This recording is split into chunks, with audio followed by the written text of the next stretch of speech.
Hello, everybody. Welcome back to another episode of the Access Blockbusters pod. Welcome back to episode number 90. Number 90. We are 10 episodes away from 100. I don't know what we're going to do there. 10 weeks away feels like a long time, but also not really. So that's really exciting, though.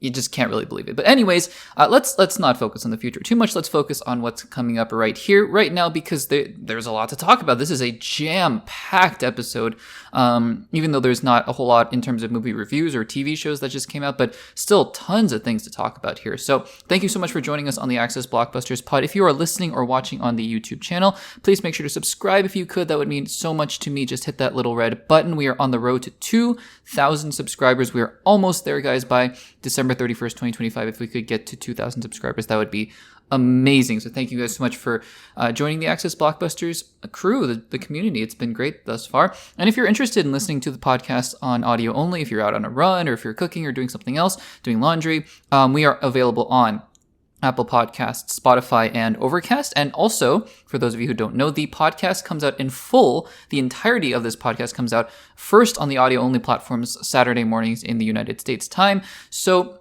full podcast is posted usually on YouTube on Mondays, but if you want to listen to the entire thing, because again, segments do come out throughout the week, if you want to listen to the full thing, it is Saturday mornings US time on the audio-only platforms. That will do it for the intro, guys. Let's get into today's topics.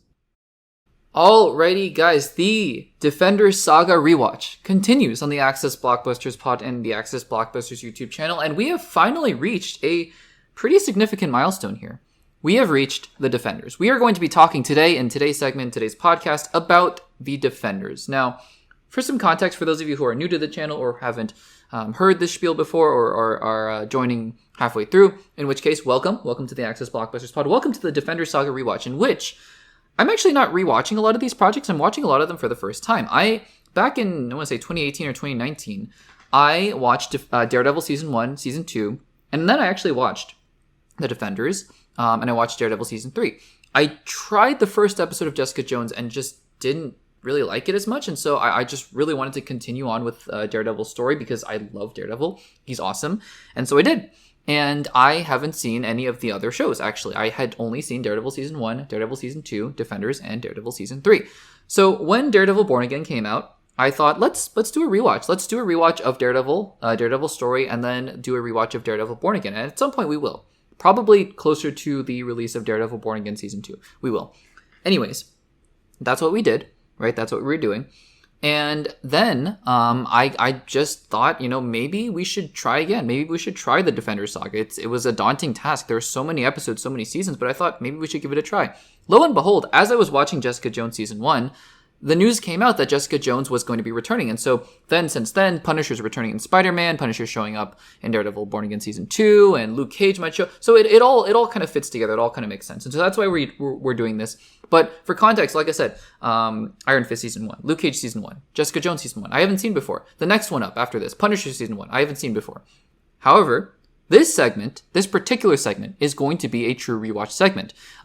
We do a lot of rewatches on the Access Blockbusters pod. I love doing them. I love that we get to do them on the YouTube channel. We did Infinity Saga, we did Phase 4, we did Star Wars, we did Spider-Man. So it's been really fun. And we're doing Defenders right now. We're doing DCU as well. Hopefully a couple more of those podcast episodes will be coming out in the fall or in the winter. So look out for those. But anyways, we are doing Defenders today. And, I remember actually quite liking the Defenders when I watched it, even though I had no context for any of the other characters. And I knew who they were, obviously, just based on my general knowledge of the comic book movie and TV show space. But I had no context at all for for their stories within the Defenders Saga. So it's kind of amazing now watching the show because, there are characters like Bakuto that I was like, I get it now. And I kind of thought to myself 6 years ago when you were first watching the show, what were you thinking? Just some random guy, part of the Hand, who's fighting another random person, Colleen, that you didn't know about? Great. But now I actually know what's going on here. So anyways, I remember liking the Defenders. I feel like in the general audience space, the Defenders has not been as well received lately. I don't know if that's a trend because I feel like the reviews were pretty okay, pretty positive. But still, I mean, I feel like people these days are like, yeah, the Defenders isn't that good. And I was like, okay, so maybe my mind will be changed after I've seen all five seasons leading up to it, and maybe I'll think differently. And what I'll say is that having rewatched the Defenders, I still enjoy it. Is it perfect? No. Does it compare to the level of Defenders? Of Daredevil season 1 or 2? No, I don't think so. Does it go to the level of probably any of the other shows? We talked about Luke Cage, Iron Fist, or Jessica Jones. I think no. I think it very comfortably fits in between Daredevil season 1 and 2 and the rest of the shows. I enjoyed the Defenders. Here's one thing I really like about this, and I know that they changed this shortly after Defenders came out, because I know the original order for all of these shows was 13 episodes, and now so we got Punisher season 1 coming up, and I know Punisher season 1 is going to be 13 episodes. Some of these shows, right? Luke Cage felt like 2 shows, and Daredevil season 2. Why I love Daredevil season 2. It still had its problems, I think more so than season 1, and it felt like 2 shows. Iron Fist felt like it dragged at a certain point. The second half of the show really went downhill for me. Some of these shows should not have been 13 episodes long. Defenders, I keep wanting to mix those up. Defenders, 8 episodes, it was snappy. It felt like it moved. It felt like it had a purpose. And I really, really enjoyed that after watching 5 seasons of shows that were all 13 episodes long. This show moved. It had a pacing to it. I really liked the first episodes. I even got a little antsy in the first episode. I was like, okay, let's get going. Let's have them meet each other. In hindsight, though, I kind of like how Daredevil and Jessica Jones kind of paired up at first, and then Luke Cage and Iron Fist paired up at first as well. One of the things about this show, though, that it did expose was I think it really accentuated the things that work about the previous 5 seasons and the things that didn't work about the previous 5 seasons. I think that this show, in particular, this season, really made those things stand out. So number 1. Daredevil. Let's just go through all the characters and their sub-characters and their all those things. Daredevil is awesome. I love Daredevil. I get chills when he shows up in his costume again. He's so amazing. Charlie Cox as Daredevil is great. Elodie Young as Elektra. Comic booky, coming back to life, whatever. I mean, it's a Marvel show. It's whatever. She's great. It is very reminiscent. I will say this show came out in 2017. The plot line is a little too reminiscent, I would say, of The Winter Soldier. Whatever. It still works. It still works well enough. I don't know if I love all the dialogue that she and Matt are given, especially towards the end about professing their love to one another and things like that. I don't know. It was fine. But the general storyline of Elektra, great. I thought it was really great because honestly, I mean, Sigourney Weaver gives a great performance as Alexandra. What a boring character, honestly. I don't need every single villain in these shows to be all powerful or have mind control powers or things like that. I really don't. I did not need Sigourney Weaver to put on a super villain costume and start blasting people. I really didn't. And I appreciate that they didn't do that. But having her just walk around and talk the entire show was getting really old. And right at the point where I was getting really tired of it, she's gone. And Elektra takes over the show. And I was like, okay, finally. So they did understand. Because I totally forgot about that. I almost wondered. The only thing I really remembered from my previous rewatch of The Defenders is the ending. Where the building collapses on Daredevil and Elektra dies, allegedly. Maybe she'll come back in Daredevil Born in Season 2. And Matt is out of commission for a little while until Daredevil Season 3. I didn't remember if Alexandra made it. So, again, Sigourney Weaver, great performance. But I was getting really tired of that character. So there was that. So in that sense, the Elektra storyline, they understood where that was going. Jessica Jones, I thought was good. I feel like that character to me has sort of a ceiling where she's just not written to be likable in a certain sense, and I think that's fine. I think that it is who she is as a character, but I think that she allowed herself, the writing allowed the character to really expand a little bit and show that she cares about the people on the team at a certain point in the show, which is good. I think that's good.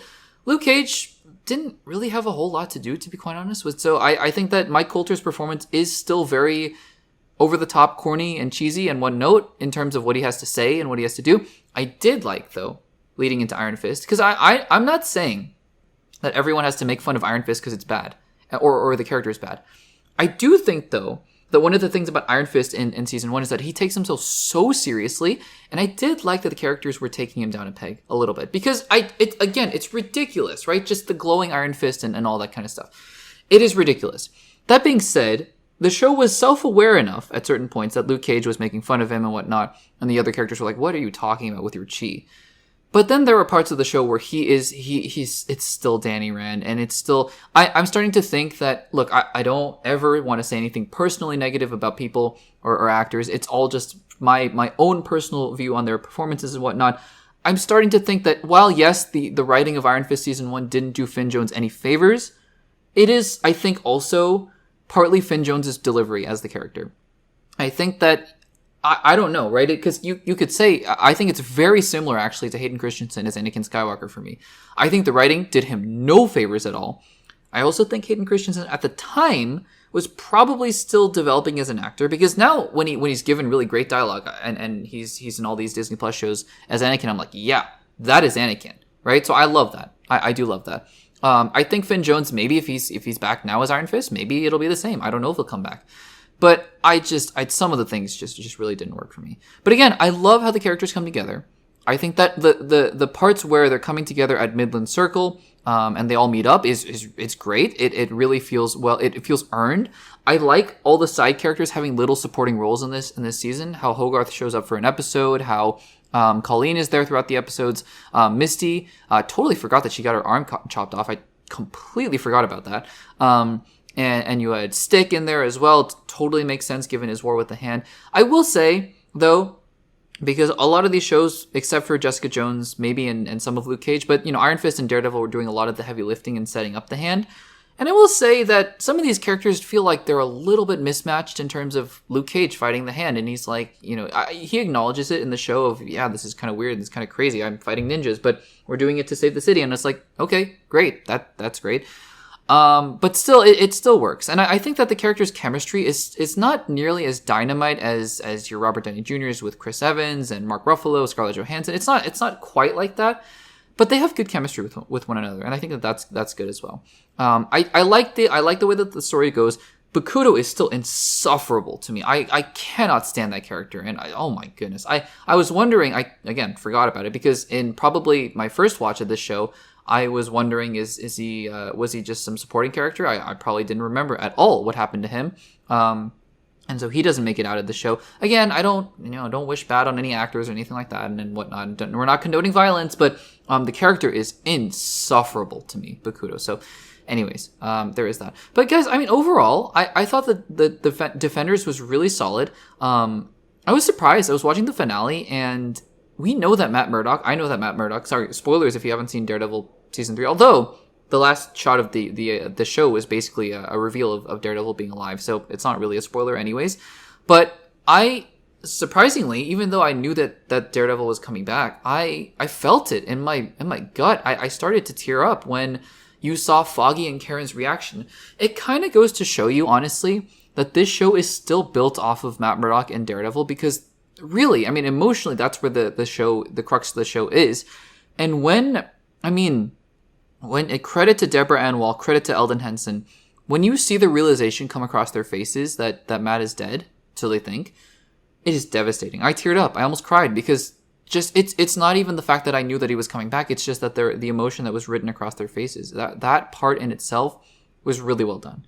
So in terms of being an event season where you bring together all these storylines, I think they did about as good of a job as they could have bringing together a pretty compelling storyline based on everything that was going on in the previous seasons. I will say, again, not all the elements meshed super well. Not all the characters felt like they really belonged in there, like Luke Cage. It just felt like it was more of a Daredevil Iron Fist kind of show, and Luke Cage and Jessica Jones were along for the ride. That being said, they were great, and their chemistry was really good with one another. And it felt like while I don't think that it was nearly as successful as the Avengers per se, I think that this was a really fun crossover event. And I think that in itself is a big win. Was a big win probably at the time when they thought they were going to be making more seasons of this, that this works. You can make more seasons of this show. And it's unfortunate that we don't get that. But probably Daredevil Born Again Season 2 is going to be a pseudo second season of Defenders. And I think that honestly is kind of exciting. So what did you guys think of Defenders, the first and only season of the show, The Defenders? Let me know in the comments down below. Alrighty guys, it feels like ever since The Office ended its run in 2013, fans have been clamoring for that Office reunion or Office reboot or whatever Office thing. Steve Carell did SNL, he hosted SNL a little bit ago, and one of the jokes during his opening monologue was a lot of the Office cast members asking him about the Office reboot or reunion, which has been, again, it's just been a topic of conversation. But the creator of The Office and a lot of the writers of The Office have gone on to make a lot of wonderful shows that are not in the Office universe necessarily, but still in the same vein, like The Good Place from Mike Schur, and of course Parks and Rec. So, we've gotten a lot of amazing comedy sitcoms over the last 10 or so years. But Greg Daniels, who co-created the US version of The Office, because the UK version of The Office was created by Ricky Gervais and Stephen Merchant. But Greg Daniels, who is the creator, like we said, about the US Office, has now pivoted to a show that is set in the Office universe and is sort of a pseudo sequel, as we'll see in the trailer, but mostly a spin-off of The Office called The Paper. And we now have our first trailer for the show. The show is debuting on Peacock on September 17th, and looks to be trying to be the next cultural phenomenon in terms of sitcoms. And so now we have a trailer to react to. And look, whenever you're making a show in the same universe, sort of a sequel to The Office, in that same vein, there's pressure. There's always pressure. And there was pressure, people have talked about it in interviews, right? The cast and the crew of The Office have talked about it in interviews that there was so much pressure for them when they were even thinking about doing an American version of The Office all the way back when in 2003, 4, 5, when that show was debuting. Because people thought, oh, what a disaster. The UK Office was so revered, even though at the time it didn't have super high viewership, but it has such a cult following that people loved the show and they said, oh, no way can you make a US version of The Office. And it turns out the US version of The Office has become one of the biggest sitcoms and one of the biggest shows ever in television history. And so The Paper, though, will have its expectations. And I have to say, as somebody who really enjoys The Office, though it's not a show like Friends for me where I can just put on an episode at any time and rewatch it. It's been a long time, admittedly, since I've actually seen a full episode of The Office. I watched it through twice, I believe, pretty early on during the pandemic, and I really enjoyed it for what it was. But I think it's a show that is of its time, right? Definitely the character of Michael Scott is of his time in the early 2000s when I don't know if you can make a show exactly like the US Office today. That being said, so that was one of the things that I was looking most for in this trailer of, is this going to be, are we going to have a very Michael Scott-like character? We knew that Domhnall Gleeson, who, if you guys remember from the Star Wars universe, plays Hux, and he does a lot of other amazing performances as well. But he was going to be the lead of this show, and looks like he was going to be sort of the not necessarily the Michael Scott in terms of personality, but in terms of the role size. And so that was one of my biggest questions heading into this trailer: are they just going to make him basically be the buffoon, make him be a Michael Scott kind of boss? Because I think there's a way to do that, right? There's a way to do that, but there's also a way to do that where it feels cheap. And it feels like a knockoff, feels like a ripoff, and it also feels insensitive because, again, I just think that if you do a character like Michael Scott today, it has to be different. It just has to be different. So I watched the trailer to see what they were going to do. And I have to say, I was pretty charmed. Because one of the things that they did with this trailer is create the same vibe, create the same setting, and of course bring in some familiar faces with Oscar returning to the show. And who knows, right? Maybe other Office cameos will be there as well. So we'll have to see about that, which I like. I think it's fun, but I don't know that. I hope the show doesn't rely on those per se. But I thought that was fun, and I really, again, when you watch the trailer for the show for The Paper, you immediately are taken back to The Office. Same camera setup, same sort of vibe, same sort of setting and the way that the shots are set up, but also in a new time, right? You see people with headphones on and they're working at their computers. Obviously, when the US Office debuted, people were on older desktop computers, and so it's just different, right? But I think it's still very familiar. But one of the things I was really excited about was that the tenor of the show is different. It's not the buffoon office manager that everyone likes and hates and loves to hate and whatnot, and it's not like they're doing a one-to-one comparison with Michael and Dwight and Jim, but rather and Pam and Aaron and all those characters, but rather they're having Domhnall Gleeson's lead character. The premise of the show seems like more of a ragtag group of underdogs of let's get this right, and he's dealing with some characters who seem like they're less than enthused and have less than the ideal amount of experience you'd want for a paper. And he's trying to really, really make something good out of it. And I think that having that kind of juxtaposition and having that kind of banter Also the jokes were pretty funny to me, honestly. And I think The Office is pretty funny, but it's not in the same way that I think some of the older sitcoms were, like Friends, for example, for me.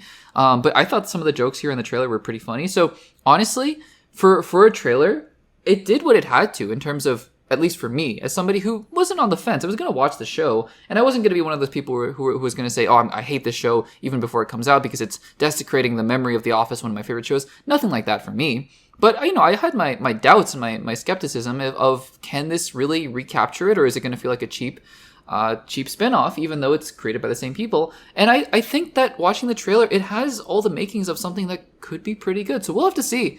But I'm pretty encouraged by this first trailer for The Paper. Guys, have you seen this trailer for The Paper, the spinoff / sequel to The Office, set in the same universe? And what did you think about it? Let me know in the comments down below. Alrighty, guys, let's talk one more time. Maybe not one more time. We'll probably be talking about Fantastic Four for a long time, but let's talk again, just one more time for the time being, about Fantastic Four First Steps. I did a segment about this similarly with Thunderbolts, right, where we talked about what Thunderbolts really got right. Because Thunderbolts, to me, while I enjoyed Deadpool and Wolverine, while I didn't hate Ant-Man and the Wasp: Quantumania, while I thought Captain America: Brave New World was fine, it was okay. Obviously, the MCU had been going through a little bit of a decline in quality in movies. I think, previously the Marvels, I really didn't like the Marvels, but Thunderbolts to me was the first inkling of, okay, we are on our way back. And I think that was really encouraging. So we'll talk about Fantastic Four here, and I also wanted to do a segment about Superman as well, because I think it's fun to do those segments to just talk about what these films really did right and why Superman is an encouraging start for the DCU. But we're here to talk about Fantastic Four. Fantastic Four, to me, right, I talked about this in my review, was an experience where I sat in the theater and I went, there's no way that this film is a return to peak Marvel, because that is something that people have been talking about. Thunderbolts is a return to peak Marvel, whatnot, and I really like Thunderbolts. I really do. And if you think Thunderbolts is a top 5 MCU movie, love that. I love that for you guys. For me, it's not personally, but Fantastic Four First Steps is. And I want to talk about why I think so. I want to talk about what Fantastic Four did right that other MCU films recently have not been doing. And to me, it boils down to really one critical thing that Marvel used to do. Marvel used to be really good at this. And some of their top tier films in phase 3 in particular, because even phases 1 and 2, some of those movies were a little bit lackluster, right? But what phase 3 got right in almost every single one of its movies is this. They took time with their characters. I said this before in Thunderbolts, and I think Thunderbolts really did this right in terms of exploring the sadness with the characters. But, and I alluded to this also in my Fantastic Four First Steps review, but I was so impressed how every single character had their moment. And I think that's something that the old MCU was so cognizant of, right? One of the things that we talked about so often with films like Infinity War, films like Civil War, is that every character, no matter how big the ensemble, had their moment. Even the villains, even some of the villains did. And I think it's important to recognize that one of the things that Marvel was so good at is taking care of their characters. You walked out of Spider-Man Homecoming, at least I did, loving Ned, really enjoying MJ, really liking, I forget the love interest's name. Is it Laura? I forget the Laura. No, the actress's name. Liz, that's right. Liz, the daughter of Vulture. You really felt for Vulture, even though he was obviously a morally not great person. I think that all these things, right? Marvel took care of its characters. And so we're going to go into some spoilers here for Fantastic Four, but I really wanted to just take some time and talk about that. Because look, spoilers ahead. It doesn't take, quote unquote, doesn't take as much effort, because I understand how hard writing is. I understand how hard it is to actually make good characters and make a good movie. But I'm going to say this facetiously somewhat. It doesn't take that much effort to put in time and just write a couple extra lines of dialogue for each character. Take the effort to write an extra story arc for some of the characters, right? Like for Johnny Storm to have that language subplot, I think was really cool, because it allowed him to be more than just the brash hothead. He also was a really smart member of the team. Having Ben Grimm cook, right, is a really big part of his character, and just having him enjoy that part of his life as well. Now, I understand that sometimes movies get changed in the edit, and movies, sometimes things get cut and things move around, right? With Captain America: Brave New World, I'm sure that they really had, for example, with Ruth, right? the Black Widow, I'm sure that they had a very robust character arc for her that they just had to shuffle around and reshoot for various reasons. So just as an example, I understand that it's not that easy. But even, with characters like Galactus and characters like Silver Surfer, right? Those characters, the film took just a few extra minutes to say, Galactus is not just eating planets because he's a maniacal celestial god being. And if they did that, I mean, I don't think any of us would have thought Fantastic Four First Steps automatically was a terrible movie because of it. I just think that we would have been like, yeah, Galactus was what he was. He was fine. Instead, they took a few extra seconds just to say, hey, Galactus, why is he doing what he's doing? Because he's tired. He's tired of being this hungry and needing to devour. In an ideal world, he wouldn't be doing this.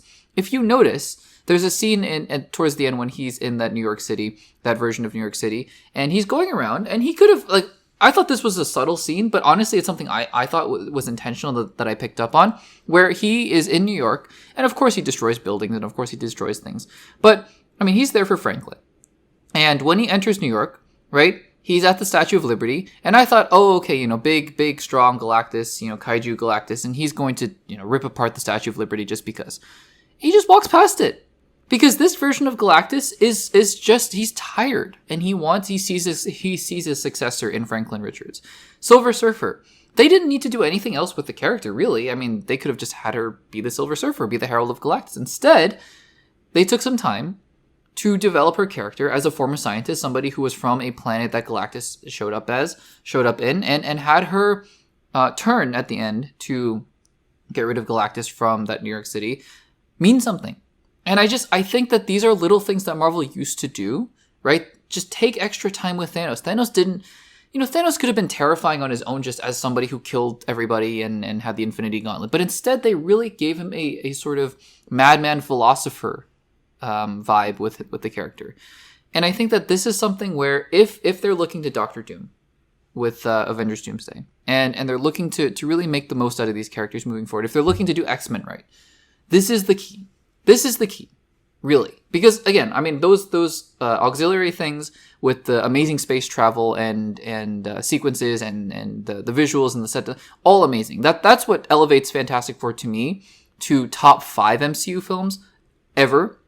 And I stand by that to this day. I just think it's an amazing movie. But even if it didn't have those things, right, this would still be in that conversation with a Phase 3 MCU movie to me because that's what it got right. It took care of its characters. And so I'm hoping that Fantastic Four, so Thunderbolts to me, obviously also Thunderbolts took its time with its characters as well, for some of them at least, for Sentry and Yelena. But I think that, Thunderbolts really showed that Marvel is still paying attention to the emotion and to the deeper parts of their characters and their films, which I love. And Fantastic Four also had those emotional moments, but it also showed that it still is taking care of its characters. And so I'm really hoping that Marvel takes these lessons moving forward and it knows how to implement them in the future movies. Because I think that if Spider-Man Brand New Day can go in that direction and Avengers Doomsday can go in that direction, then I think we are in a better place in general in the MCU. So guys, I love Fantastic Four. I wanted to do another segment. We're going to talk about Superman in just a second as well. But what did you guys think of Fantastic Four? What do you agree with me or do you disagree with me about this for Fantastic Four? Let me know in the comments down below. Alrighty guys, we just talked about how Fantastic Four was a return to peak Marvel. Let's talk about a different project though. Let's talk about the DCU. Let's talk about Superman. Let's talk in contrast to Fantastic Four, which is, I think, revitalizing a franchise. Let's talk about Superman, which is launching a franchise, launching a universe, really. And to me, Superman had a Herculean task in front of it. Superman had the task of needing to set up an entirely new universe in one fell swoop. And I'm going to make the argument, in my opinion at least, why I think it succeeded. Not necessarily because of this task, because I do think that if you go and watch my review for Superman, you'll know that, maybe some of the world building stuff, to me, the most impactful parts of Superman were not the world building and was not the crazy kaiju battles and things like that. To me, the best parts of Superman were the parts about him and his parents. Both the parts with his Kryptonian parents, and we're going to talk about some spoilers here for Superman, so if you haven't seen it, be warned. But both the parts with his Kryptonian parents, and also the parts with his Earth parents, in particular, with Pa Kent and Ma Kent. I think that scene at the farm was perhaps the best in the film, and we're gonna get into that. But to me, right, before we get into any of that, the context behind all of this is that Superman had a Herculean task.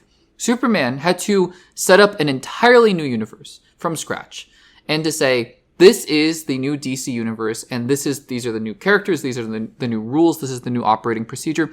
In fact, it had to do so with a universe that wasn't necessarily similar to ours. It was completely different than our own universe. And so, in that light, right, setting up Superman having to set up all the metahumans and having to set up all the different the different aspects of the universe, the fact that metahumans are just such a normal part of whatever's going on in this universe, it had to do all of that. And it did so, it started to do so in the first few minutes of the opening crawl. And I think that it's just, it has to be, it cannot be overstated how difficult that is, right? How difficult of a task that is to need to really shoulder that responsibility. And while I think that some of the parts of Superman, I wasn't super, like, my favorite parts were not Guy Gardner, even though I enjoyed him, or Mr. Terrific, even though I enjoyed him, or all the allusions to the Justice Gang and whatnot. I thought that they worked well enough that you were excited to see where this universe goes. And to me, I've always been making this argument. Right? Robert Pattinson's Batman, whether or not he could or should or whatnot, be in the DCU, I don't think it's a good idea, because what the DCU has set up is a completely different conception of the Superman facing off or teaming up with a very different kind of Batman. And I don't think that this Gotham City that's being set up in the Batman universe would fit with this universe of metahumans and Justice Gang and all that kind of stuff. And so I think that Superman succeeds, insofar as being the template for all the things moving forward with pocket universes. And now Peacemaker is going to set that all up, and we'll see. We'll see where that goes. But like I said before, I think the point of this, right, the point of what I'm saying here is that Superman succeeds because it sets up a universe, but its sole focus is not setting up the universe, right? I think that nothing exemplifies this more than that scene where Clark and Lois, or Superman is talking to Lois in front of the window. There's, the Justice Gang is dealing with this random alien thing. And to me, that sets up so many things, right? It's showing that, the aliens and weird kaiju monsters and whatnot are there and present in the DCU. But and they're being taken care of by the Justice Gang, but also that Superman is more focused and intent on the personal relationships. And like I said, I think that the familial relationships, the relationships between Pa Kent, Ma Kent, and Superman are the most impactful in this movie. And I think that Superman succeeds in setting up a universe because it succeeds in setting up Superman. And that's really, to me, the argument here, is that Superman had a Herculean task in front of it of being the first movie in the DCU. And again, I know Creature Commandos, but Creature Commandos to me was really more a successor to the DCEU, in my opinion, compared to Superman. And I think that Superman succeeds because it's able to take care of its characters and to say, this is a Superman that I think we can get on board with. This is a Superman that you care about him and his relationships with his parents and with Lois Lane. And all the world building is a backdrop to all of that. Because again, we've seen with films like The Amazing Spider-Man 2, we've seen it, where films try so hard to do world building and yet fail because they're so hyper-focused on doing that instead of taking care of the story and the characters at hand. So I wanted to make this segment also because we're talking about Fantastic Four First Steps. And I think that Superman, again, there was a worst case scenario in which James Gunn really just dived into world building for 2 hours and didn't really care about his characters, which he doesn't really do, right? He set up the Guardians of the Galaxy super well. And so I think that's an encouraging thing going forward. And I hope other films in the DCU are now able to play in this playground that we've set up here. I really do hope so. So guys, what do you think about this? Do you think that the world building in Superman was successful, or do you think that it could have been done better? Let me know in the comments down below.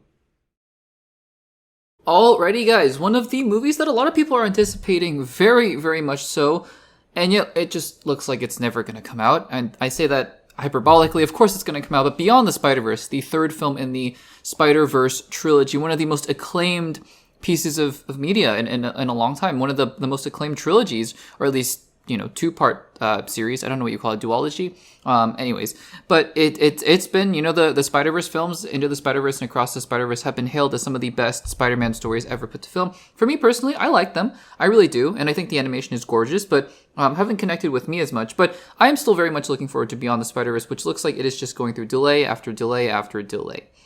In the meantime, though, we have something else to look forward to, or at least, something to look forward to in tandem, because it looks like we are getting another spin-off from the Spider-Man Spider-Verse universe. I say another because we are already getting a pseudo spin-off in the form of Spider-Noir, starring Nicolas Cage as Spider-Man Noir, who made his debut in the Into the Spider-Verse films, his on-screen debut, and now he is playing the character in live action. It's unclear at this point if it's the exact same variant of Spider-Man Noir that he's going to be playing, although it seems kind of likely in my opinion. But that series coming to Amazon Prime Video is going to be coming out, I think, sometime at the end of this year, or if not next year. And so we have that to look forward to. But now, we have confirmation from the major outlets that we are getting another spin-off from the Spider-Verse, and that is a Spider-Punk film. So Spider-Punk was introduced in Across the Spider-Verse, voiced by Daniel Kaluuya, who also, if you guys remember, in the original Black Panther, he played W'Kabi. And he was one of the new characters in Across the Spider-Verse that people seem to really gravitate towards. And now we have confirmation that they are making an animated feature film. So let's read this from Deadline, one of the more reputable sources that we look to for movie news and rumors. And this Deadline article says, quote, Sony Pictures Animation is in early development on a Spider-Punk animated feature from co-writers. This is interesting. Daniel Kaluuya, Judas and the Black Messiah, I think he played a role in that. And Ajon Singh. Ajon, I apologize, I probably mispronounced that name badly. From a show called Primetime, Deadline has learned. Plot details are under wraps, and there are no other deals in place at this time. The natural assumption, of course, is that Kaluuya will reprise his role of Spider-Punk, which he played in 2023 as Spider-Man Across the Spider-Verse, and will be reprising in the upcoming Spider-Man Beyond the Spider-Verse. I think those are very safe assumptions. So no other details at this point. One would assume that this film would not be released until after Beyond the Spider-Verse. So I don't know. I would assume one would think that it will be after, like, that whatever role that Spider-Punk has in Beyond the Spider-Verse, that he will then carry that over into his own solo film. But really, right? I think so. First of all, I think this is exciting news because this is just something else to look forward to in the Sony Spider-Man universe. But to me, right, what this really indicates, and I think that this is really fun and really exciting, is that this is the approach that Sony should be taking with their Spider-Man spin-offs. Obviously, we went through that whole period with Madam Web, Morbius, Venom, which I like Venom, and I like Venom Let There Be Carnage enough. I did not really like Venom The Last Dance. Didn't enjoy it that much. But we got our Morbiuses, Cravens, Madam Webs, and I think that was just the wrong approach, right? That was just the wrong approach to making Spider-Man spin-offs. You can make as many Spider-Man spin-offs as you want, but, I think that if you want to focus in on the quality, having these spin-offs come from one of the most beloved franchises that you've made thus far in the animated Spider-Man films, and even doing some of them in live action, right? I think people would be very excited for a Haley Steinfeld Spider-Gwen movie or show. And I think that by doing this, by now having a Spider-Punk animated film and a Spider-Noir live-action series, I think that this is the approach, right? In the meantime, while you're making Spider-Man Brand New Day, which is going to make you $1 billion, I guarantee it's going to make $1 billion, that if you want to continue to make these spin-off films, this is the route that you should take. So I think that this is exciting. Hopefully this signals an end to all those ridiculous spin-offs, which again, I don't think inherently the concepts for those spin-offs for Morbius, Madam Web, or Craven were ridiculous, but just the way that they approached them. We talked about this way back when.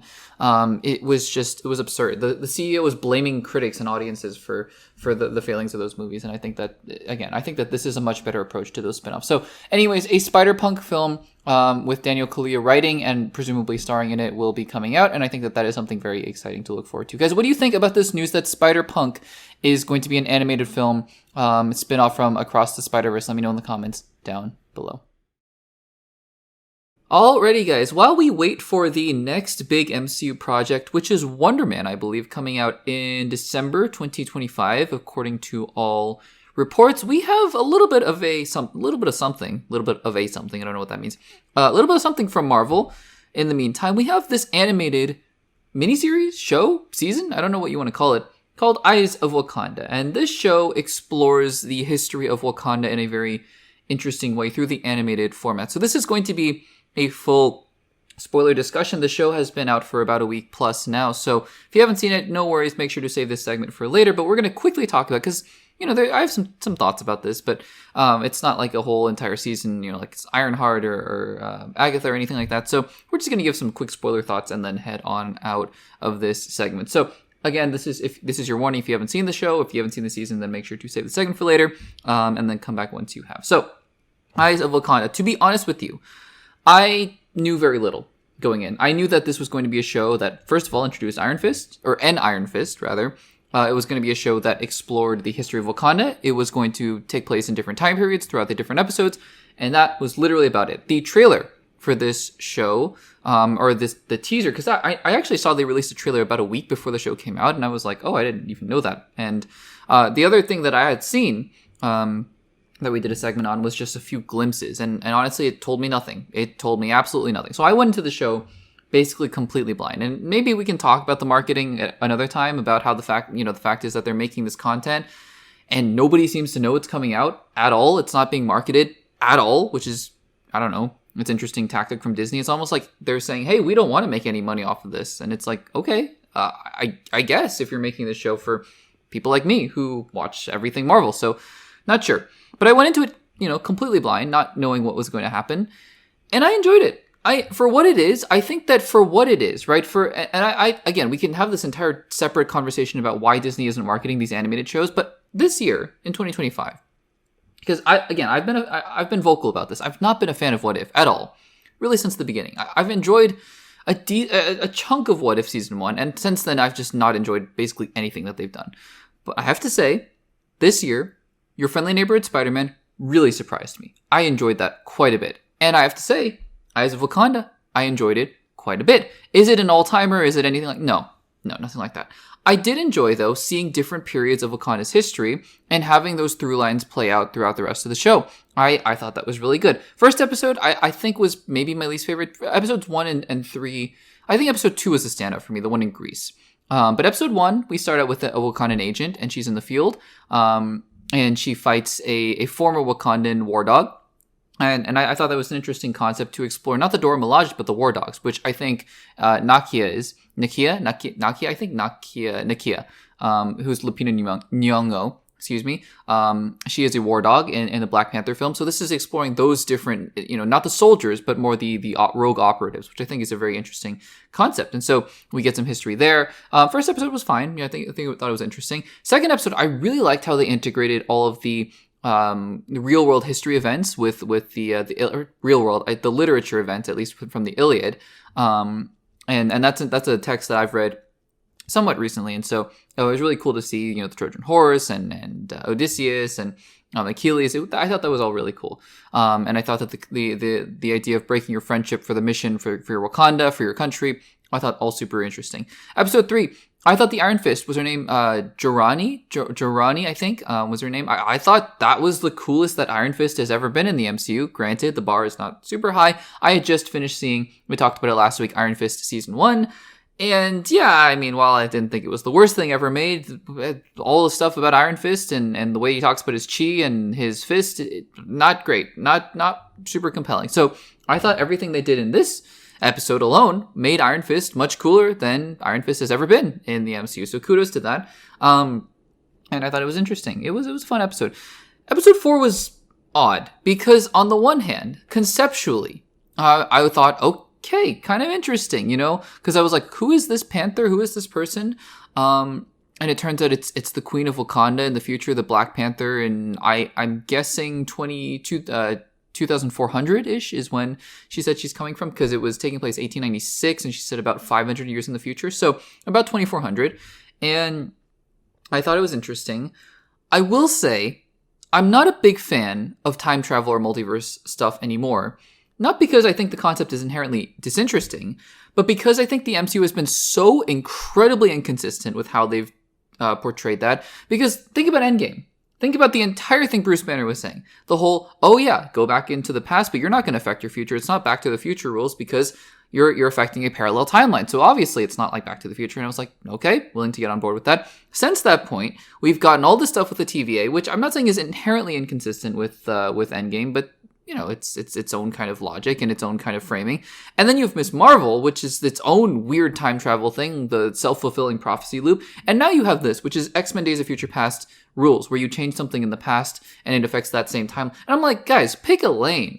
Stop doing this. Just, it's so inconsistent, and so many different people have different ideas of what they want to do with time travel. And look, frankly, I think these rules are the simplest. The X-Men Days of Future Past rules. I loved in X-Men Days of Future Past when the past and the future were going in parallel. and what was going on in the past was going to directly impact what was going on in the future. Thought that was great. Thought that was super simple, super easy to understand, and it tied the stakes together.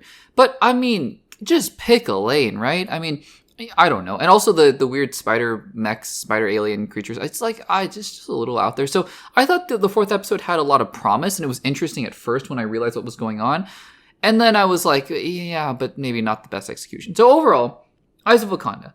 Look, if you're going to do these animated shows, I think this is a fun way to do it. Just make little multiversal vignettes. We saw a little bit of the Watcher vaguely as well. I liked in the 4th episode, at least, that they were alluding to that same weapon, because as soon as that weapon showed up, I was like, that's the one Killmonger's stole in Black Panther. And so it was a really cool thing that they alluded to it at the very end. And that sets Wakanda on the path to uniting with the rest of the world. And I guess what we see in 2400 is a future where Wakanda stays isolationist, and I think that that's a really interesting way to explore that. But other than that, it was fun and it was enjoyable, and yeah, we'll move on from there. So I thought Eyes of Wakanda was a fun, 4 episodes. Is it the best thing that the MCU has ever done? No, not really. But I enjoyed it. And I again, if you're going to explore a side of the MCU, Wakanda is certainly one of the best places to explore, because it's so rich with history and it's so great. So great. So guys, have you seen Eyes of Wakanda? I'm assuming if you're watching the spoiler discussion, or if you're listening to it, you have. But if you haven't, are you excited for it? If you have, what did you think about it? Let me know in the comments down below. Alrighty guys, the Batman saga, the Matt Reeves Batman saga continues. And by that I mean, actually, no, the saga itself is not continuing for a little while at least. Rather, I just mean the saga of us talking about when the saga is going to continues, because we have more information now about filming. I feel like we've done a segment once a month about the Batman, because will they, won't they, is it going to happen? The script has been submitted, James Gunn has been waiting for the script, and Matt Reeves is going to do it, but he's not going to do it.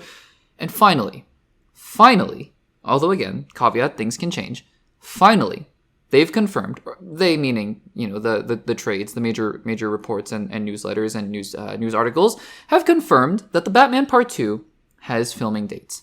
Now, for context, the Batman Part 2 has been in turmoil. And it's not necessarily the kind of turmoil where the film's been canceled, the actors have been fired, and things are a disaster, nothing like that. It's just been slow, because the Batman came out in 2022. And that was right around the tail end of the pandemic, or at least the brunt of the pandemic, and it was still a smash success. It made over $700 million. If it came out, I would wager in 2019, it could have made close to $1 billion, and it was well received. People loved the movie. I myself love the movie. It is a phenomenal Batman movie in my eyes. And yet, we've waited, and we've gotten the Penguin. We got the Penguin last year, which, again, I love the Penguin. It's not generally my type of show, but I really enjoyed it. I thought it was phenomenal. I thought it was great. So we got the Penguin, but we've been waiting for the Batman Part 2. And the ironic thing is that, Bruce Wayne, Robert Pattinson rather, has been playing a Bruce Wayne who is in probably his late 20s. And by the time the Batman Part 2 starts filming, he's going to be almost 40, if not 40 already. Which, again, he looks young, so it's fine. Like, actors have played younger before. Tobey Maguire was in his 30s playing an 18-year-old, I think, in Spider-Man. So it is what it is. It doesn't matter, right? It's fine. But just as a point of comparison. And finally, a few weeks ago, we heard that the Batman Part 2 script was submitted to James Gunn, and he loved it. And so then it was a matter of waiting, because the Batman Part 2, I believe one of the first release dates for it was 2025. I could be wrong about that. And then it was pushed to 2026. It was pushed to early 2026, then late 2026. And finally, it was pushed to October of 2027, which is its current release date, which we'll talk about at the later end of this segment, of whether or not I believe it will still be released on that date. And finally now, we've gotten confirmation, like I said, from the major trades, that the Batman Part 2 will be filming in spring of 2026. So that's the news, right? But let's talk about what that means, because I've been saying for a while now, just take a look at sort of the general trajectory of film productions for blockbusters, for big movies. And again, big movies, they take a lot longer than the indie movies. So I'm acknowledging that. I'm baking all of that in here. I am. But I still think, given that this movie has taken such a long time, we have a script now, and from now until spring of 2026, let's say March. Let's just say March. It could be April, but let's just be optimistic and say March. From August of 2025 to March of 2026, pre-production. They're going to be doing visuals, they're going to be doing costume fittings, they're going to be doing casting. It's exciting. They're going to be doing all that sort of stuff. It's great. Then, spring of 2026, they're going to start filming. And let's just say this is somehow a crazy long shoot. It's an Avengers Doomsday kind of shoot. Not really. The Avengers Doomsday shoot is going to be like 6 months long with so many different iterations and time periods. But let's just say it's an Avengers level shoot. And let's just say it's 4 months because that's crazy. That's still crazy if it would be 4 months. But fine. Let's just say it's 4 months long. Then the Batman Part 2 would be wrapping filming in about a year, in July or August. So that does mean that the Batman Part 2 will not be coming out in 2026, I believe. Unless they really want to fight for that Christmas window, which is a crazy idea given that Avengers Doomsday is going to come out during that time. But what that does leave is early 2027. I think, I have said this, given everything going on, as long as there are no filming delays, and again, that's, we hope, right? We hope. But as long as there are no more film delays and as long as everything goes according to plan, even given a ridiculously long shoot and a ridiculously long post-production, this movie could come out in March of 2027, which feels like it's a long way away. It's really not. It's a year and a half away. March 2027 is basically when we're waiting for Avengers Doomsday.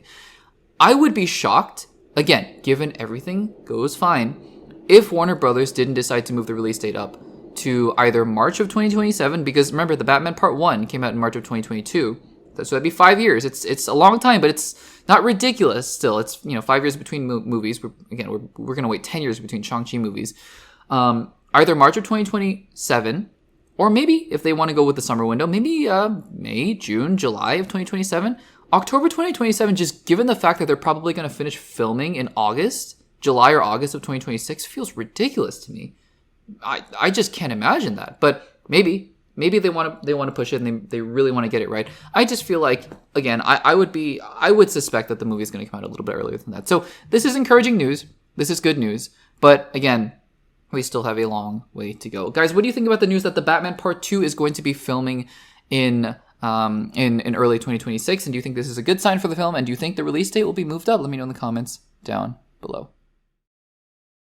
Alrighty, guys, we are cursed. We are cursed to play this game. Will they? Won't they? They won't. A Star Wars movie is never ever going to happen again.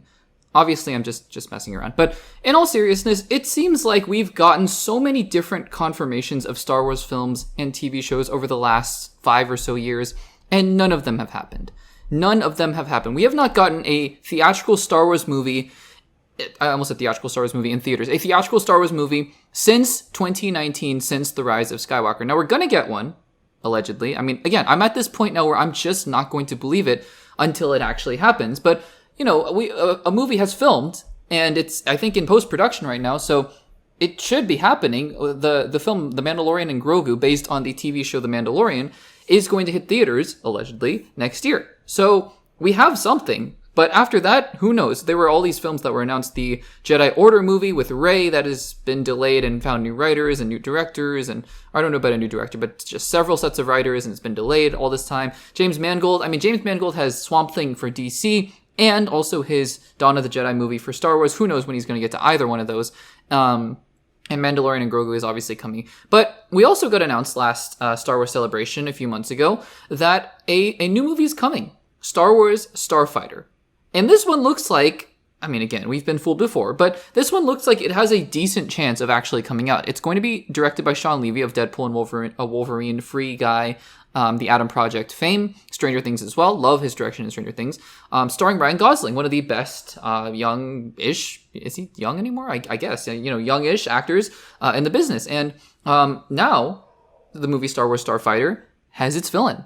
And to me, I mean, we'll talk about the casting itself. I think it's a good casting choice based on knowing nothing about the character, which is, that's not super helpful. But I think that what the idea of the film casting its villain at all says is actually more impactful and more important than the casting itself. So according to all the major trades, Star Wars Starfighter, starring Ryan Gosling and directed by Sean Levy, like we talked about, has cast its villain in British actor Matt Smith. Now, Matt Smith has been, he's famous for House of the Dragon. He also played a role in Morbius, but we won't talk about Morbius. But he's going to be a part of Star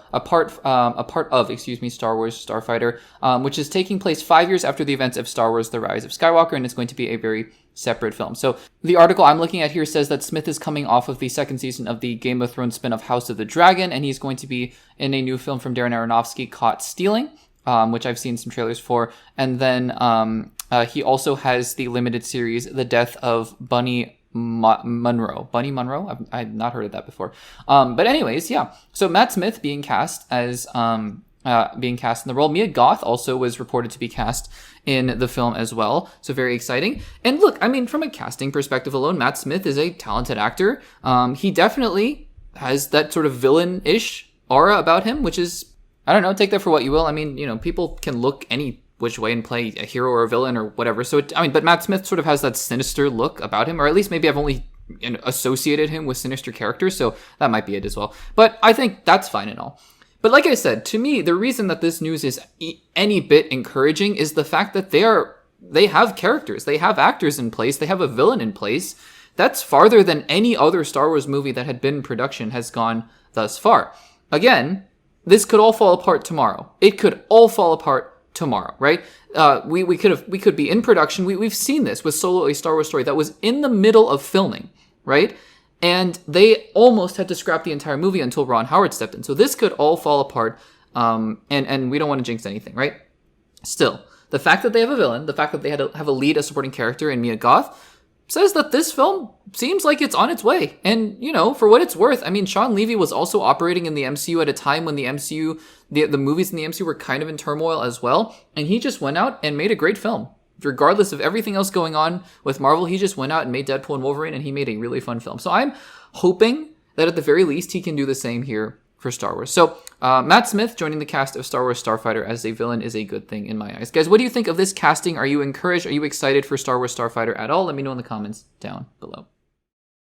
Alrighty, guys, the chasm between MCU movies is growing wider and wider. Not really, it's actually shrinking. But, you know, metaphorically speaking, because we are not going to get another MCU movie for about a year until Spider-Man Brand New Day. We will not be getting another MCU movie until July 2026. And then after that, Avengers Doomsday. And all eyes are really on Avengers Doomsday. I'm super excited for Spider-Man Brand New Day, although with all the characters that are going to be in the movie of Scorpion and maybe Tarantula and Boomerang and Mr. Negative and Hulk and Punisher, I did a crazy movie. I have no idea what to expect from this movie. But anyways, we're here to talk about Avengers Doomsday because after Spider-Man Brand New Day is going to be the event film of all event films since Avengers Endgame, really. Avengers Doomsday, bringing together the X-Men, bringing together the Fantastic Four, the new Avengers, the not original Avengers, but current Avengers, and it's going to be really, really exciting. Now, one of the characters that is obviously going to headline the film because he has been a part of the Avengers, he's been a part of the MCU since 2011, is Chris Hemsworth's Thor. He has been one of the only characters, if not the only character, now Tom Holland's joining him, but one of the only characters in the MCU to ever get a fourth solo film. And he has been a mainstay. He has been one of the main characters, despite the fact that people would argue Robert Downey Jr.'s Tony Stark and Chris Evans' Captain America are more of the heart and soul of the MCU, or were, at the very least. Chris Hemsworth's Thor has actually maintained his status as one of the original Avengers that has taken a prominent role in the current MCU. And a while ago, Chris Hemsworth posted something on his Instagram. It was a little bit of a tribute video where he said thank you to, you know, something about a long journey playing Thor and whatnot, and it was an appreciation, gratitude post video. And people flipped out because people all of a sudden were like, wait a second, is this Chris Hemsworth saying that he's going to say goodbye to Thor? Is that what this is? And so now he's gone on and done an interview with The Hollywood Reporter, and he's basically said, no, it's not.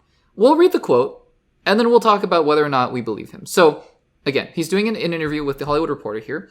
He's actually talking about a whole lot of extra things here. But this is what he had to say about his MCU post. He said, quote, "I had a few people ask me about it, and someone on my team said, ugh, we've given the wrong impression here. We didn't do damage control. There was no damage control necessary. But a lot was read into a little. I was already off starting another chapter of this character, and this journey has been the biggest part of my career. So the video was a moment of gratitude, and it wasn't anything else. But it definitely got misconstrued and perceived in a different way." So that's what he had to say about that video. Now, let's play a little bit of devil's advocate. Let's play both sides. Let's see what comes of it. Because I think that there are valid reasons. To think that both he is trying to cover up for the fact that his character actually is about to leave. His character is not going to make it past Avengers Doomsday. Or that he really just did get misconstrued. So let's just play the argument of he just got misunderstood, and he, again, Thor is fine. Thor's gonna, because there are a lot of rumors going around about Thor 5. So let's just assume he's fine. I mean, do we really think that Marvel would have let him post an appreciation tribute video if his character actually was gonna die in Avengers Doomsday? The closest we've ever gotten to an actor getting away with that was Mark Ruffalo spoiling the ending, basically, of Avengers Infinity War and playing it off as a joke. Do we really think Marvel's publicists would actually let Chris Hemsworth post the video if his character was actually going to die in Doomsday? It doesn't make sense.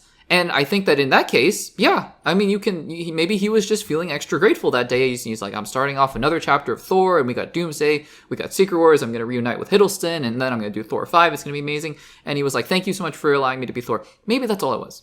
Maybe that's all it was. So that's one side of the argument.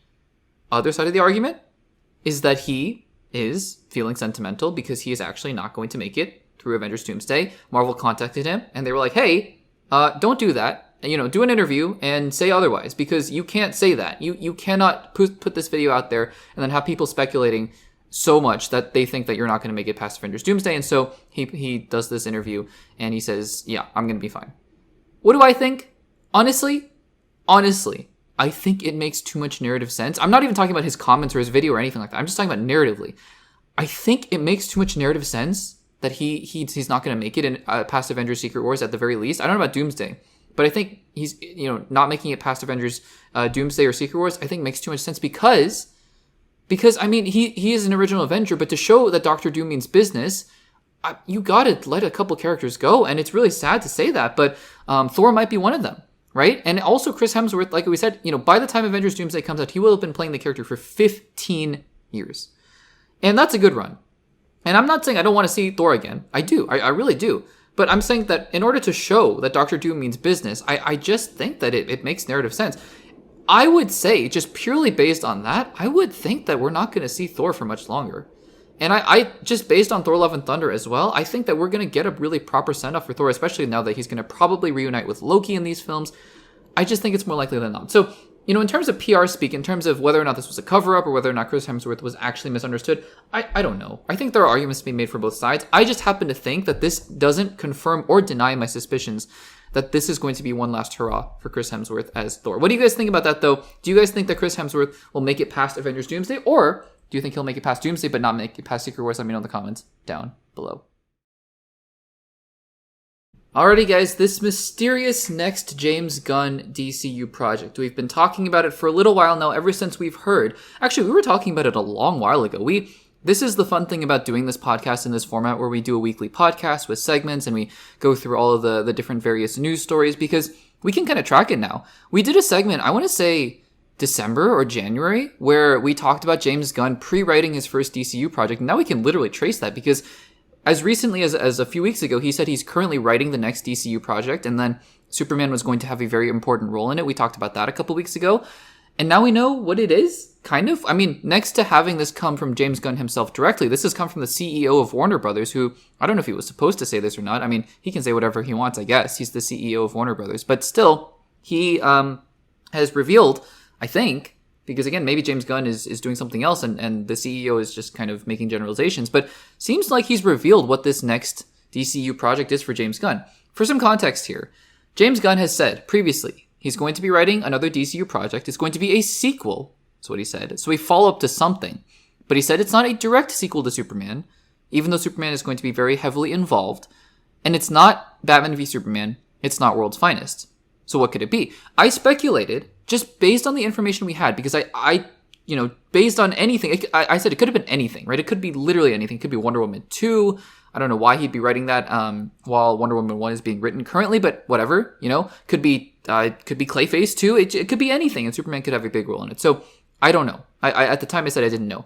I took a guess and said Justice League, because that's technically a sequel to everything that's going on, and we've heard previous reports that DC is now pretty intent on reviving the Justice League and making that a franchise, which is exciting. I think that's really exciting. But one thing that didn't occur to me at the time, maybe it should have, maybe it was super obvious and you guys knew and you guys just didn't say anything, was that, well, it could have just not a Batman and Superman movie, but what about a Superman and Supergirl movie? Because it turns out, according to David Zaslav, this movie is going to be a super family movie. Not a super family movie in terms of a super family friendly movie, although it could be very family friendly, but a super family movie in terms of the members of the Justice League who have the super emblem. So David Zaslav had this to say. I don't know what the context of this is. I just saw this popping up in all the major trades here. But he was asked something, and he basically revealed that that's what James Gunn's next project is. So let's read out this quote here from the CEO of Warner Brothers. He says, quote, or this is what the article says, Zaslav provided no clarity there, opting to say, quote, next movie in the super family. But it's news that James Gunn will direct the movie in addition to writing the screenplay. He served the same dual role on Superman. So, I mean, again, Zaslav is not directly confirming, right? He's not directly confirming this movie will be called Super Family. It could be called Superman and Supergirl. It could be called Superman, I don't know. It's not going to be called Superman 2, apparently, because that's not what James Gunn is doing. But I think this does kind of confirm what the movie is. It's going to be probably a Superman and Supergirl movie, right? When you think about Super Family, it's not like the Bat Family where you have all the Nightwings and Robins and Oracles and Barbara Gordons. You know, it's not like that necessarily, where you have a pretty robust gallery of the Bat Family. When I was doing some preliminary, very, very preliminary research on this, I mean, the Super Family, I saw something about a Power Girl. I've never heard of Power Girl before, but, you know, it's Superman, it's Supergirl, there's Krypto, Superboy, apparently, as well. But it's not like, again, it's not like there are 20 characters that you can pick from. So when you say Super Family, I have to assume that what he's referring to is Superman and Supergirl. Which, if he's writing and directing a Superman Supergirl movie, honestly, I think that's pretty smart. Obviously, it's banking on the fact that Supergirl is going to be a big hit and people are going to like Millie Alcock. But I feel like, just based on what we've seen and the confidence that James Gunn has in that project, I'd be pretty surprised if people don't like Millie Alcock as Supergirl. And I think that allows James Gunn to do a couple things here. Number one, build off the momentum of Superman. So have David Cornsett's Superman show up again pretty soon, right? If he's writing it right now and he's going to direct it, you would assume 2028 release date, maybe 2029, but 2028 release date is what I would think, which is not too far removed from Superman. It's basically the time between Superman and a sequel. It's about 3 years. That's not too bad. It's not terrible, right? And what it also does is it allows the DCU to feel like it has some continuity. I know a lot of you guys are saying, I don't want the DCU to have continuity. I want it to be all isolated. I don't know what to tell you. It's just not the case. I'm not making any normative statements about that, whether it should or shouldn't have continuity. But the fact of the matter is the DCU is connected. And while projects are going to be totally different for sure, they're going to be connected story-wise in some form or fashion. Obviously some more than others, right? Obviously some more than others. But anyways, I think it's smart because it shows that, you know, it's going to bank on two probably very big and very popular characters in the DCU, and it's going to ride that momentum and also continue their story. So I think that this is a good thing. Again, we don't have confirmation that this is going to be called Super Family or anything like that, but it seems like that is the prevailing theory here. So anyways, guys, David Zaslav has said that James Gunn is going to be writing and directing the next chapter in the Super Family saga, franchise, family, I don't know. And probably that I would guess that means Superman and Supergirl. What do you guys think about this? Let me know in the comments down below. Alrighty guys, costumes. It seems like every single iteration, every single different movie in a franchise of a superhero film requires a new costume for our titular heroes. And Spider-Man, I think most of all, is no different. I think every single Spider-Man movie, there's been different costumes because, well, I mean, cynically selling toys, but also, you know, just changing up the look, right? Distinguishing the Spider-Man movie from the last one. So it's no surprise that we would be getting a new Spider-Man suit, especially given the fact that at the end of Spider-Man No Way Home, there was a new suit. It was a homemade suit, we think, based on the ending of No Way Home, leading into Spider-Man Brand New Day. Now, a few days ago, they did a very quick 8-second teaser just showing some of the webbing on the suit, and I went, okay, great, because they were announcing that filming had just been entered production and they just started filming, and that was all good. And I was like, okay, fine. Not enough to do a segment about because frankly, it's different. But then, right after that, about a day later, they did a longer 20 to 30 second clip where Tom Holland is running around in the new suit and he unveils it without the mask. And I thought that's interesting. So let's talk about this really quickly because again, I'm not somebody who's sitting here and going, oh, the 10 things you missed about this new suit and what it tells us about Spider-Man Brand New Day. I don't know. Frankly, I don't know. Because for me, right? For me, the costumes are perhaps one of the least important things about any superhero movie. Because I don't think they make, I've said this many times before, maybe it's a personal thing or not. Maybe some of you guys share this opinion. I think visuals, and I say this carefully, visuals, not just, you know, because movies are a visual medium, but I say this in terms of visual effects and costumes and things like that. generally do not make or break a movie for me. It's story, it's characters, it's themes, it's emotions. Those are the things that really make a movie stand up for me. And I say this, case in point, for example, in Avengers Infinity War, I think the Mark 50 in Avengers Infinity War, the Iron Man suit, is terrible. I think it's terrible. I think it's one of the worst suits that they've made for Iron Man. And I love Avengers Infinity War. On the other side, the Mark 42 is my favorite Iron Man suit they've ever made. I love the Mark 42. I think Iron Man 3 is not the best. It's fine. It is what it is. So that's all to say the costumes don't really, they don't make or break the movie for me. But we get a new look at Spider-Man's costume for Brand New Day. One of them, because in No Way Home, I think he had 3 or 4 different costumes that he was wearing. And what I like about this is that it's going back to basics. It actually, for me, and we haven't seen the mask yet, because the mask for Andrew Garfield's costume in The Amazing Spider-Man 2 had really big eyes. So I'm very curious to see how big the eyes are going to be for the new costume without the mask. But I get flashes of that Andrew Garfield costume. I love how the spider emblem is bigger. I love how the blue is a little bit brighter. The web shooters being bigger it is what it is. I don't really have a preference for that. That's what people have been talking about since they've seen the costume. And I think that it looks classic. And I like that, I think that just given what happened at the end of No Way Home, I'm very curious to see. There are a lot of rumors going around that the reason that it looks like this is because Tom Holland's Spider-Man Peter Parker took inspiration after having seen Tobey and Andrew's costumes, which I think is a really cool thing. I hope that they actually do incorporate that a little bit, because this looks like it's a homemade suit, or it doesn't look like it's a homemade suit, but it seems like, rather, that it's a homemade suit just based on the ending of Spider-Man No Way Home. So I'd be very curious to see what the origins of this costume were. Did he make this entirely by himself? Did he get some help? Maybe Bruce Banner, now that we know, and we're going to talk about this later on in the podcast, now that we know that Hulk is going to be in Spider-Man Brand New Day. I don't know. But I think it's interesting, and I'm curious to see how it plays. Because again, it's a little more vibrant. It's a little more... it's a little bit more comic book accurate, which I think is fine for Spider-Man. That's totally good. I do think we forget, because Spider-Man since Far From Home has been more black than blue, in addition to the red. And I think that we forget, though, that the original Spider-Man costumes in Homecoming, it was blue. It had some blue. It just wasn't as bright as it is now, which I think, again, it's a fun thing to do, hewing more towards the classic Spider-Man costume. So I'm excited for this. Really, more than the costume itself, I'm excited just to see that this movie is happening. Tom Holland says, he asked the question, we ready? And we're going. We're going. It's the next MCU movie after Fantastic Four First Steps, which I loved, after Thunderbolts, which I really liked, Captain America Brave New World, it was what it was, and Deadpool and Wolverine, which I thought was really fun. So we are on a roll, and I'm very excited to see what happens next. Guys, what do you think? Are you guys able to, unlike me, glean some big plot-revealing things from this suit, other than just bigger web shooters and bluer blues? Let me know in the comments down below. Alrighty, guys. Spider-Man, Hulk, and Punisher.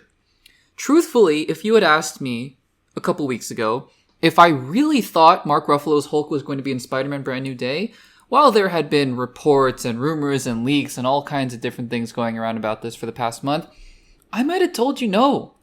It just didn't make sense, especially with the confirmation from Kevin Feige himself, the source of all sources for Marvel. When he says something, it's right. And he said Spider-Man Brand New Day is going to be street level. So we'll talk about how a film with Spider-Man and Hulk could possibly be street level. And I'm not saying it couldn't be, but just given where we're at in the MCU, I don't know. But Spider-Man Brand New Day, I mean, looks like it's going to be crazy. When we talked street level, I don't think we're getting Daredevil. I think we're getting something a little more MCU-ish, but we will talk about that in a second, because we have confirmation from the reputable sources, not from Marvel or Sony themselves, but from the reputable sources, Hollywood Reporter, Variety, and Deadline, as Spider-Man Brand New Day kicks off filming, that Mark Ruffalo's Hulk will indeed be coming, or will be appearing in a Spider-Man Brand New Day. I apologize that this is a little bit late. It just happens. I've said this many times before. I lock the podcast episodes Friday afternoons, and then usually, or not usually, but sometimes a piece of breaking news comes out right after that, and I just have to wait till next week. It is what it is.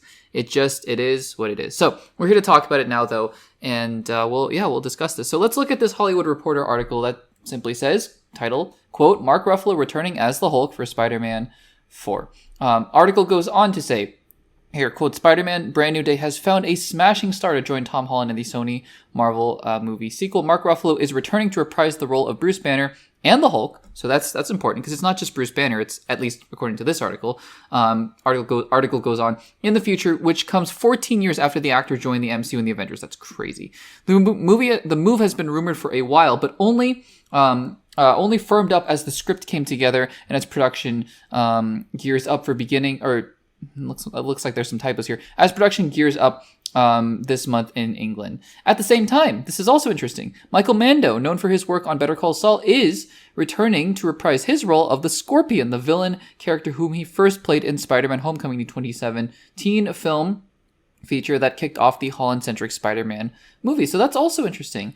And the article goes on to point out that each Spider-Man film has had a more senior MCU character joining the fray, and also points out that Punisher is going to be a part of this as well. So it's going to be likely a Spider-Man Punisher Hulk fight before they all go team up and face the ultimate bad guy, which we'll talk about. Also, there are hints of Mr. Negative being that character as well. But first of all, let's talk about the Hulk.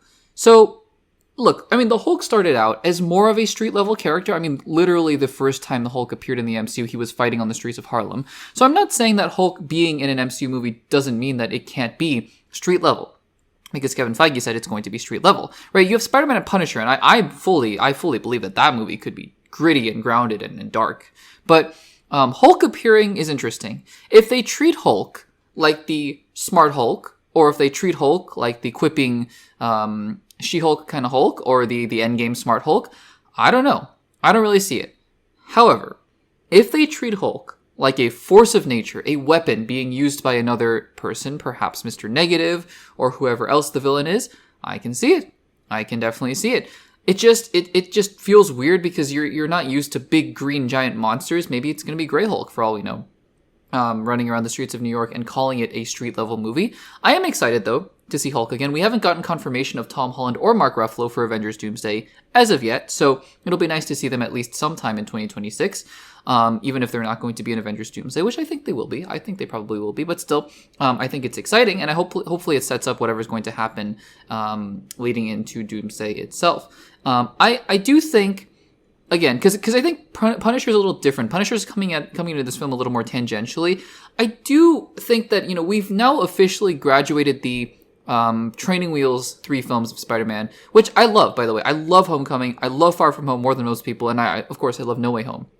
Each one of those films, though, the article rightly points out, had a senior member of the Avengers being in that film. Robert Downey Jr. as Iron Man in Homecoming, Samuel L. Jackson as Nick Fury in Far From Home, and Benedict Cumberbatch as Doctor Strange in No Way Home. And this is continuing the tradition, which honestly, as a concept, I'm a little disappointed by, because it's like, can we not just let Tom Holland deal with things himself?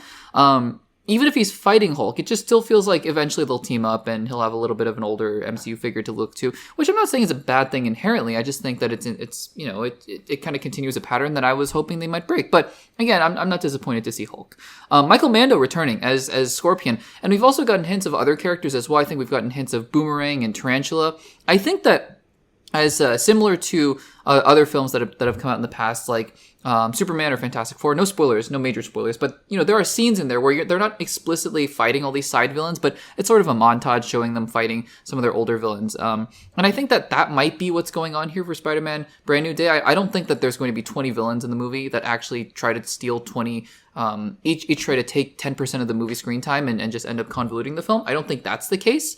I think that there probably would be some kind of montage towards the beginning of Spider-Man dealing with street-level crime, which I'm pretty excited for. Actually, I feel like taking Your Friendly Neighborhood Spider-Man, the animated multiversal MCU animated show that came out about a year ago, or half a year ago, I should say, I think that would be really cool. They had Scorpion in there as a big villain, but it was sort of as part of a gang war.